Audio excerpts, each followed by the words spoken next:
Welcome to Creative Spirit Gathering. This is your place for exploring and expressing what's on your mind and heart in an art journal format. Today, I'm going to be sharing with you several images from some way back journals, which is kind of fun to look at. And all of them are using a collage style cutout. So really simple magazines, glue stick, scissors. And if you don't have any of those, no worries. If you have a pen and like any piece of paper, you can still work on today's lesson. I will talk you through that. I'm your host, Reverend Jen Hutchins. I'm founder of Unity Arts Ministry. We're a nonprofit organization dedicated to providing a creative path for your spiritual life. Unity Arts Ministry is nonprofit, meaning that we are funded by donations from people just like you. So if you could take a moment during or after our program today to help support, you can visit our website at unityartsministry.org and click the little donate button to give.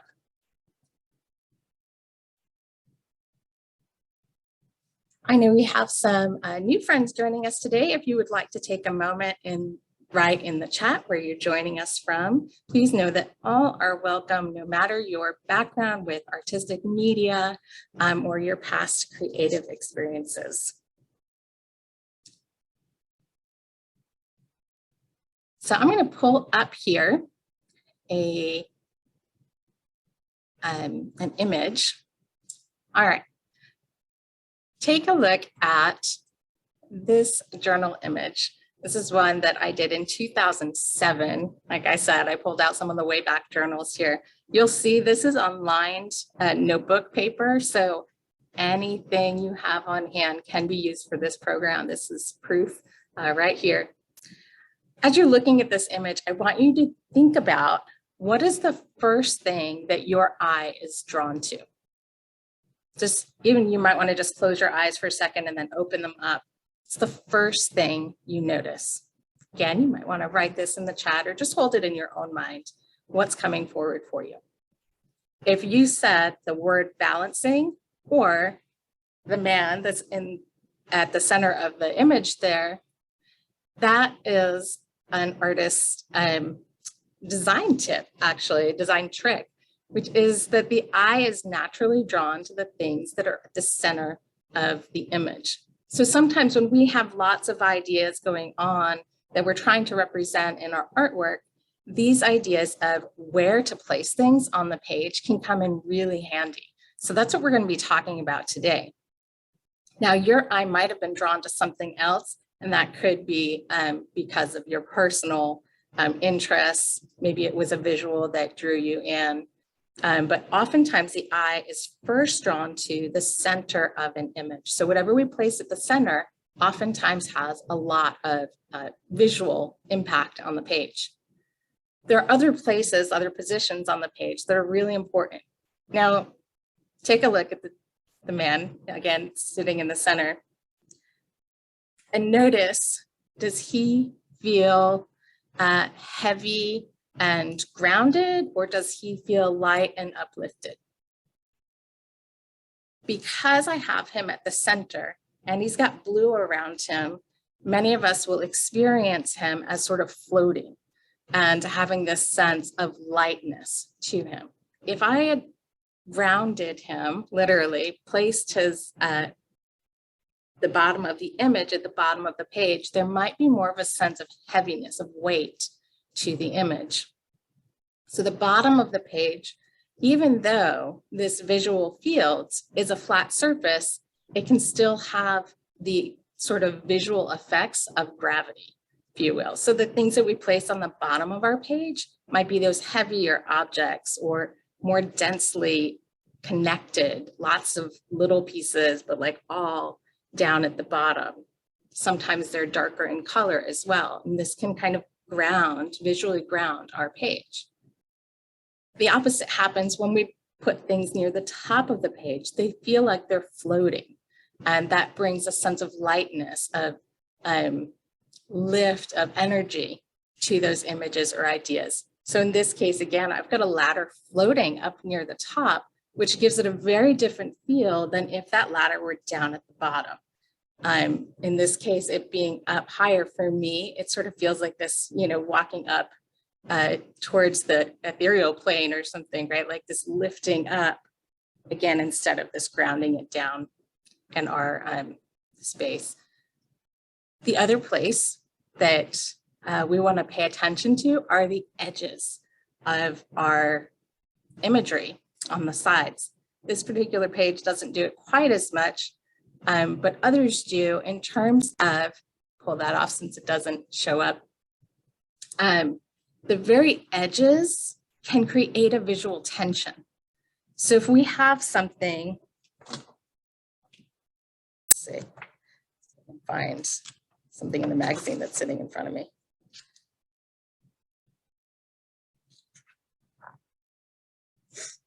Not off the top of my head here, but if something's right at the very edge, sometimes there becomes this tension to it, especially if it's like just about to touch the edge, creates visual tension. So if we're wanting to create something in our artwork or in our journals where there's like this kind of tension going on, those edges are great places to create into those spaces.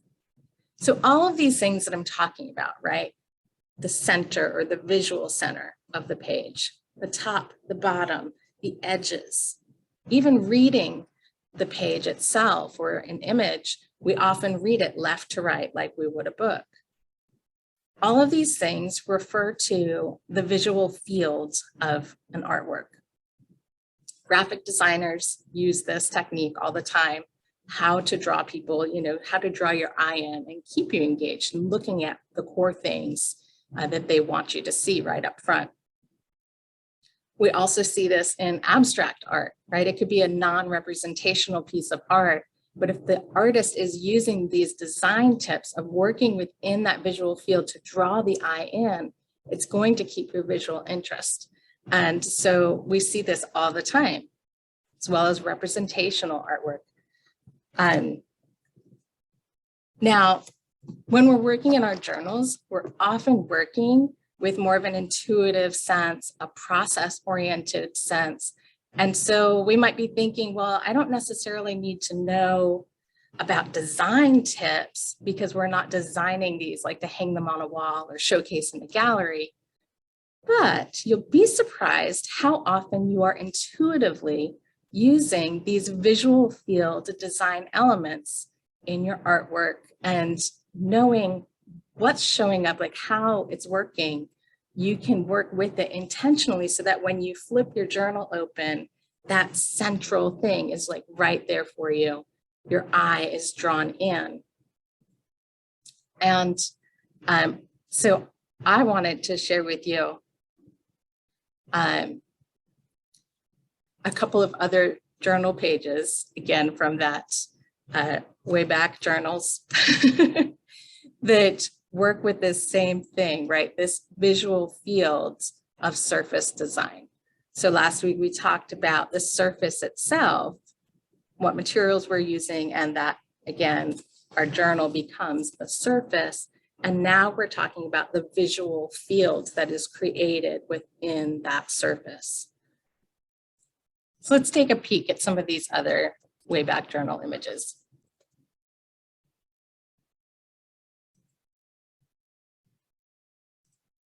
So here's another one. What's the first thing your eye is drawn to?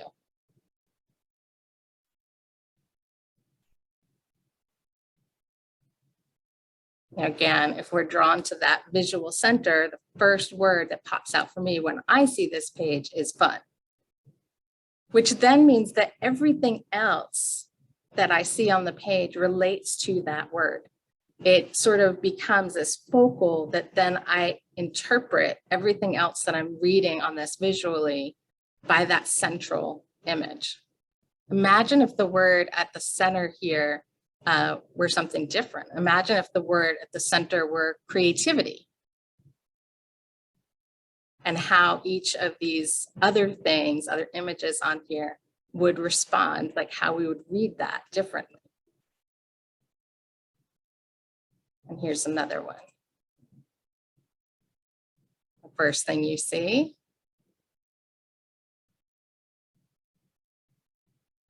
Now here again, I'm drawn to the center. Anything's possible. And then I start sort of reading it again, top to bottom, left to right. So I wish and party and fun. And it all seems to be relating to this anything's possible. And those things down at the bottom feel a little more weighty than the things at the top. The I wish really feels light and airy within the visual fields. One more. Get ready. See what comes up for you first. Now you might be reading top to bottom, or again, drawn right to that center, visualize your future. And then everything else comes into relationship to this within the visual fields. Now, all of these images were done using this very intuitive process of tearing things out of magazine and then just cutting and pasting them, right? I wasn't necessarily thinking about what am I putting at the center. The thing is that we are intuitively, right? As creative beings, we're intuitively using this sense.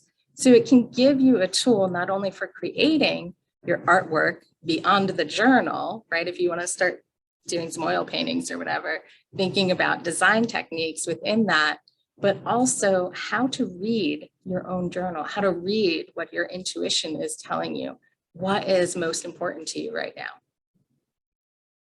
And we can take this same idea, right, and turn that into our lives, looking at what is most important to us right now. Maybe not necessarily just on the page, but when we ask ourselves, what is on my mind and heart?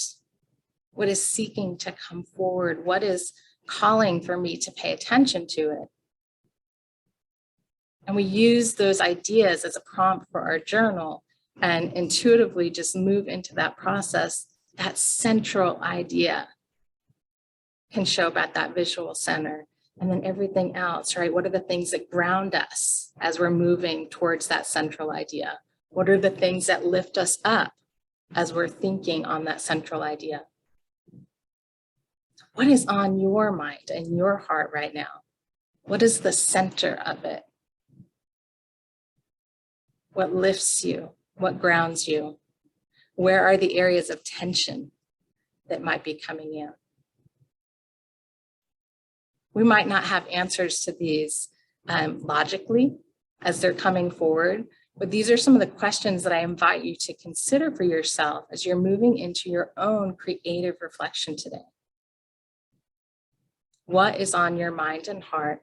What is central on your mind and heart? What grounds you? What lifts you? Let us take these ideas into our hearts for a time of meditation as we lean in and see what answers start to come forward for us.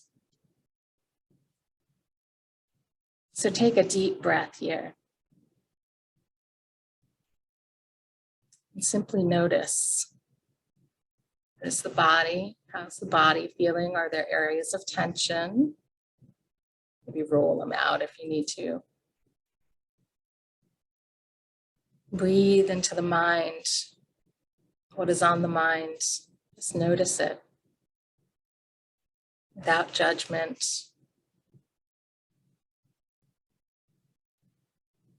What is asking you to pay attention, to be present.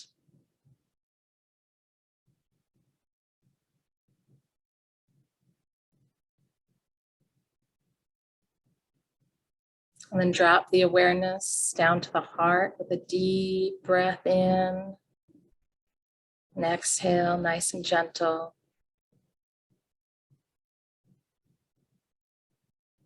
What is on your heart?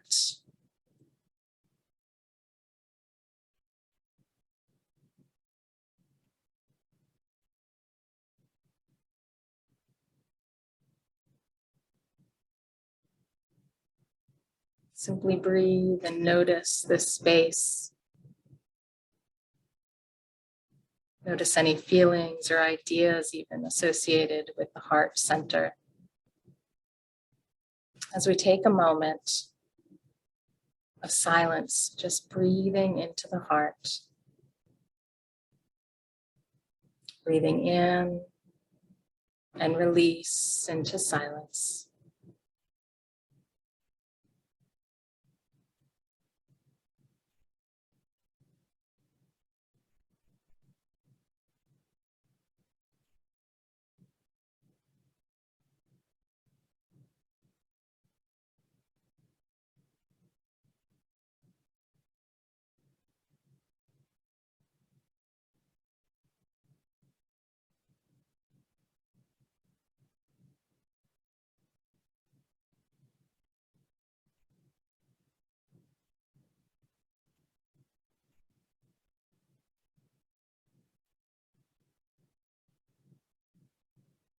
I am the artist of my life.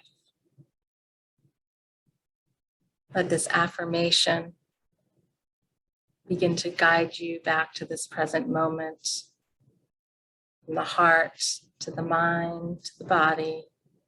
I am the artist of my life. As we gently flutter our eyes open, bring ourselves back to this moment of awareness, we ask, what is on my mind? What is on my heart? How can I express that with my hands? And today we will be expressing with an awareness of the visual fields. Where are we placing these ideas on the page? Now, I said, if you don't have magazines today, you can explore this with doodles, right? Just simply write out words or doodle images that are coming to your mind and your heart and expressing them through your hand. You could do this with rubber stamps. You could do this with mixed media, get crazy on the page, throw everything at it. But again, just keeping an awareness, whether it's intuitive or, really leaning into that logic. Where are you placing things on the page today? And how do those relate to what is central for you right now in this moment? How do we organize our lives so that we are intentionally creating with beauty, positive intention, all that we wish to experience in our creative lives? Enjoy your process, my friends.